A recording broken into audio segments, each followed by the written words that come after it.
পৃথিবীতে কোন মেয়ে আছে যে তার হাজবেন্ডকে বিয়ে করাইতে পারবে? পারবা কেউ? তাহলে আমি কেন পারবো? আমি কি মেয়ে না? কিসের জন্য?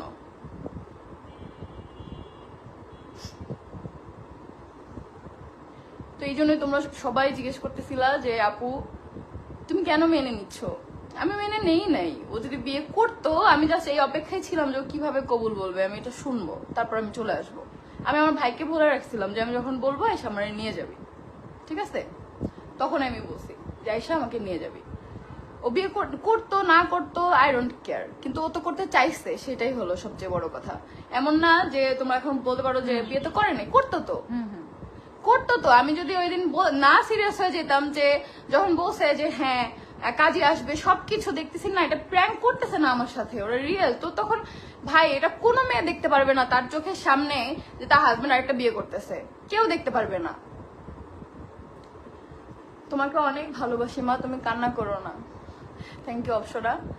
সাদিয়া, আমার যারা অ্যাডমিন আছে ওরা সবাই জানে ভাই, ওরা এই কয়দিন যে কি পোস্ট দিছে, কি গালাগালি করছে ওদেরকে, তাও আমি বলছি এগুলো করিস না, আমার ভালো লাগে না। কারণ তোরা পোস্ট দিলেও এগুলো আরো আমার সামনে আসে, ঠিক আছে? যে অনেকে আমাকে বলছে আপু তোমার পেজ টিস্যু সোয়াল, আমার নাম থাকলে কি আমার ভাই, আমার কাছে কোনো পেজ নাই। আলিশা কই আপু, আমার সন্তান আমার কাছে, আর কই থাকবে, ঠিক আছে? আমার কাছে কোনো পেজ নাই, কোনো ইউটিউব চ্যানেল নাই, কিচ্ছু নাই। ভাইয়ার সমস্যা কিরকম করে কেন? এত সুন্দর একটা বউ রেখা বারবার বিয়ে করা মানে আছে কোনো? আমি কি বলবো রোজারিও, আমি কিভাবে বলবো বলো? আপু তুমি ওর কাছ থেকে আলাদা হয়ে যাও। আমি তো চলেই আসছি আপু, বুঝো নাই? তোমরাই একটু বুঝাও আমার মেয়েটাকে, ও যেন না যায়, তোমরা বুঝাও।